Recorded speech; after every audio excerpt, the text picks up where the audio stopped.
sangat kritis menyikapi terkait kebijakan publik khususnya pemerintah Kabupaten Indramayu. Saya kira beliau sudah paham dan juga sangat jeli mungkin kalau bahasa saya itu membredel terkait kebijakan-kebijakan pemerintah Kabupaten Indramayu. Yang saya hormati kawan-kawan wartawan, kawan-kawan media yang tergabung dalam Ikatan Wartawan Online. Langsung saja saya mulai dari Undang-Undang Nomor 18 Tahun 2012 terkait pangan, tentang pangan. Jadi pasal 12 itu mengatakan bahwa pemerintah pusat, pemerintah daerah berkewajiban atau bertanggung jawab terhadap ketersediaan pangan. Artinya pemerintah daerah juga bertanggung jawab untuk ketersediaan pangan. Seperti misalkan sekarang ini kan terkait pangan ini kan baru Bulog nih. Bulog yang kemudian menjadi buffer stok, menjaga ketersediaan pangan. Nah, sebenarnya daerah juga harus kemudian ikut turun. Nah, di pasal 16-nya itu harus kemudian mendorong pangan lokal. Jadi pangan lokal itu maksudnya gini, bukan berarti misalkan orang Indramayu dulu makannya apa gitu kan, bukan. Artinya bisa jadi pangan kita yang terkenal itu yang lebih politis itu sebenarnya kan beras ya. Ada juga sebenarnya varietas atau benih, bukan varietas, benih lokal yang memang sudah dikembangkan, sudah menjadi potensi Indramayu. Nah, itu juga belum digali. Contoh misalkan ada Wadarmin, itu pemulia benih juga di situ. Terus juga ada juga Johar Arifin juga, dia pemulia benih di Kertasmaya. Nah, itu juga sebenarnya potensi pangan lokal di Indramayu yang kemudian belum disentuh. Nah, artinya selain Bulog pusat itu juga pemerintah Indramayu juga harus kemudian mendorong badan usaha milik daerah untuk ikut serta menjadi penjaga pangan, supaya kemudian juga jangan pangan ini juga kan sebenarnya bukan hanya berbicara isi perut, tapi juga berbicara pendapatan pelaku produsen pangan, pertumbuhan ekonomi juga. Nah, ada kemudian di Bulog itu juga ada mekanisme perhitungan harga dasar. Misalkan gini, harga Bulog harga dasarnya beras misalkan. Beras itu harga dasarnya misalkan padi biasanya yang harga dasar lebih ini tuh. Harga dasar padi lah misalkan. Sekarang itu kan 4.800, 4.900 sampai 5.300. Nah, itu kan dihitung dulu sebenarnya. Muncul angka itu dihitung dari biaya produksi ditambah keuntungan petani sehingga muncul segitu. Kenapa kemudian kalau harga lebih tinggi? Ya berarti kan petani ini juga mendapat nilai lebih dari perhitungan itu. Logikanya begitu. Kemudian apa yang terjadi ketika harganya lebih turun? Nah, Bulog menyerap untuk menstabilkan harga. Nah, pemerintah daerah kemudian harusnya ikut juga terjun di situ, misalkan merubah bahan baku beras, bahan baku gabah menjadi beras. Sudah dilakukan belum pertanyaannya? Nah, ini juga akan kita dorong nanti. Bagaimana kemudian bahan gabah kering ini akan kita kelola dan kita berdayakan nanti lewat badan usaha milik desa. Dan juga nanti terkait pangan ini nanti juga seperti desa misalkan. Desa itu kan ada, sekarang gini logikanya, di desa itu rata-rata mata pencahariannya kan pertanian. Harusnya pemberdayanya juga di pertanian. Jadi ketika anggaran desa ini diberdayakan bukan pada sektor pertanian, sebenarnya ini memberdayakan siapa? Pelaku usahanya kan pertanian, harusnya kemudian didorong untuk pelaku usaha pertanian. Jangan kemudian pemberdayaan buat buat batako dan sebagainya. Ya jelas saja, yang jelas-jelas saja penduduknya yang paling banyak 90% pertanian kan. Itu yang pertama.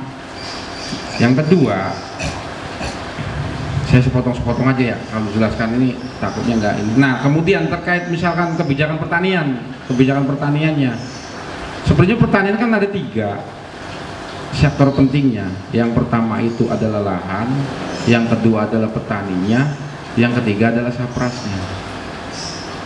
Yang pertama lahannya, kita tidak akan kemudian berhasil di bidang pertanian kalau tidak ada lahannya. Artinya ada regulasi khusus sesuai undang-undang ini juga. Pemerintah daerah sesuai dengan undang-undang nomor 18 juga pemerintah daerah harus menjaga ketersediaan lahan. Pertanyaannya sekarang ada perubahan pergeseran lahan pertanian menjadi lahan yang bukan pertanian.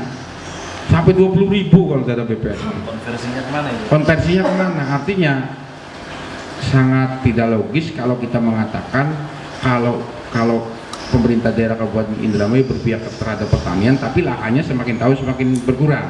Itu yang pertama terkait lahan. Yang kedua terkait sumber daya manusianya. Sekarang kan begini, pertanian ini kan dikelola oleh manusia. Manusianya juga tentunya harus bisa dong berbudidaya. Nah, apakah kemudian ini dibina manusianya? Apakah ada di APBD itu, APBD Kabupaten Indramayu untuk sektor pertanian? Ada, tapi di bawah 10 miliar. Penduduk yang usahanya 90% pertanian tapi ditopang dengan APBD yang 3,7 T cuma 10 miliar. Keberpihakan terhadap petaninya di mana terkait anggaran? Menurut saya belum juga. Nah, harusnya kemudian didorong nih bagaimana kemudian mencerdaskan petaninya. Caranya apa? Yang pertama itu kan kita iklim nih berubah nih, diadakan sekolah iklim lokal, sekolah lapang pengendalian hama terpadu, kemudian juga ada sekolah terkait pemulihan benih dan penangkaran benih. Nah kemudian siapa yang bertanggung jawab? Karena ada BUMD. BUMD turun, desa turun menyelenggarakan pendidikan itu.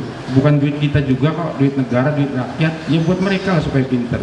Jangan kemudian setiap tahun kita ini jadi, petani kita ini cuma jadi objek penderitaan.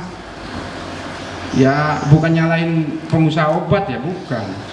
Tapi itu juga kan harus kita dampingi, karena gini, apapun itu petani dengan misalkan petani terkait harga nih Pak. Petani yang terkait harga itu tidak mungkin petani bisa bersaing dengan pengusaha, nggak mungkin.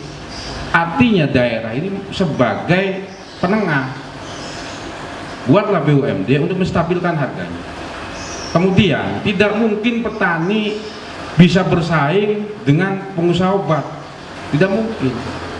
Harusnya negara atau daerah itu juga sebagai penengah, bagaimana kemudian mencerdaskan petani supaya dengan bijak mengelola terkait budidaya, terkait pesisida. Selanjutnya terkait yang ketiga, terkait sarana dan prasarana kayak irigasi misalnya. Kita berbicara Jati Gede sudah dibangun, berbicara kapasitas air juga sudah ada. Kenapa masih terjadi kekeringan? Pertanyaannya, apa yang salah? Air itu kan harus dialirkan, kemudian saluran airnya belum benar. Apa kira-kira nyampe? Karena terkait air mengalir itu sebenarnya terkait pada kapasitas saluran. Kalau airnya di full, ini akan bongkar salurannya. Kalau dikurangi tidak nyampe. Artinya apa? Selama sekian tahun yang terkait dengan tersier dan sekunder ini sebenarnya kan ada kewenangan kabupaten. Sebenarnya infrastruktur pertanian juga menurut saya belum disentuh, karena biar faktanya air yang dari Jati Gede juga tidak akan masuk karena tadi kapasitas air. Kemudian terkait pupuk subsidi itu selain kewenangan pusat, ada juga kewenangan pemerintah daerah melalui dinas pertanian, melalui penyuluh untuk mengajukan kuota pupuk. Pertanyaannya, siapa sih yang menyusun kuota pupuknya? Yang menyusun kuota pupuk adalah penyuluh pertanian dengan menyusun RDKK. RDKK itu disusun, kira-kira benar nggak penyusunannya? Saya yakin tidak benar. Kenapa? Karena penyuluh juga kan butuh kos untuk muter ke petani dan sebagainya, ke kelompok tani dan sebagainya, sehingga apa? RDKK-nya tidak pas, tidak maksimal, diusulkan ke dinas, akhirnya kuotanya juga bermasalah, kurang. Kemudian juga di RDKK itu kan memakai standar nasional nih, misalkan pupuk Korea 2 kintal, pupuk Ponska misalkan setengah kintal atau TSP sekian kintal. Faktanya mereka lebih memakainya. Yang terjadi apa? Kekurangan pupuk. Kalau sudah kekurangan pupuk, ribut antar petani.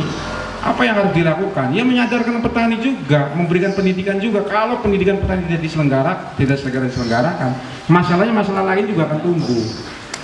Tuh, selanjutnya di pupuk ini juga ada masalah juga selain harga pupuk tadi yang dimainkan dan sebagainya. Sebenarnya kan bukan pengusahanya yang memainkan masalahnya, tapi daerah tidak hadir untuk mengatur regulasinya, mengatur regulasi daerahnya. Kalau misalkan ada distributor yang curang, tinggal direkomendasi aja dicabut pupuknya. Jadi jangan kemudian rakyat atau masyarakat dibiarkan berjuang sendiri, sama seperti buruh misalkan Mas Ahmad. Buruh dengan pengusaha, nggak mungkin buruh ini bisa bargaining dengan pengusaha, kecuali ada aturan yang namanya itu upah minimum regional UMR. Itu kan bentuk, bukan arogansi negara, bentuk negara sebagai penengah bagaimana kemudian antara buruh dan pengusaha sepadan. Kalau buruh suruh negosiasi dengan pengusaha nggak mungkin mampu, sama juga dengan petani. Sementara itu programnya apa ini Naluki di sektor pangan dan di sektor pangan. Ya, apa programnya gitu? Jadi di sektor pangan Ninaluki yang pertama jadi ingin menyelenggarakan pangan yang merata, sandang juga yang merata, papan juga yang merata, dan terkait usaha pertaniannya juga bukan hanya pada usaha pokok, bukan hanya pada usaha bahan baku, tapi juga bagaimana petani yang berusaha di bidang pangan bisa kemudian mendapatkan nilai lebih dengan support dan regulasi yang dibuat oleh pemerintah Kabupaten Indramayu.